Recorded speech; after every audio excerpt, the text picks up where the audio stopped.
Kada adlaw sa ako mosulod sa trabaho ang pirmi na ko hiampo, maayo unta og walay magpinarayaw ug walay maaksidente. Kay perti ka kuyaw ug kaguol imong mabati. Pero sa tinuod lang ang ako gyung kakuyawan, kanang mag-report kag aksidente nga nakanihunggo. Maayo untag modawat ra silag barok nga nihunggo, naon saon nala ninaho. Basin mapasuminglan pa kog ako ning gituyo. Naimpas gyud ko bisag wala ko'y utang diri. Maong kining akong ibitay ron, ako gyud ning pasidan-an nga dili maglihok with matching pinasigag mata aron makaingon siya nga isugon ko og dili gyud basta-basta. Kay diha gyud kausa nga habang nakasabay na siya ning kalit og kiwig.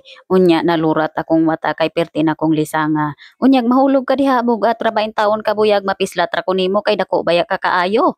Maong inig-alsa nako niya pasidan-an gyud nako siya motubag man pod og pinakalit nga hay og mo-behave na siya. Kinahanglan gyud na sila sabutan pag-ayo kay og di sila kasabot aw mag-wild gyud na pag-ayo.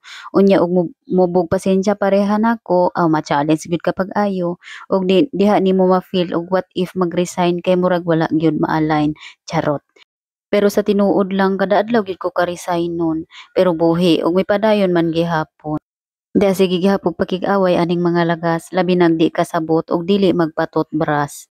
Maluoy intawon mo pagpatutbras gad pud inta mo kay mga lipngaw nako basin unyag malipong ko na wala na unyay magpakaon sa inyo.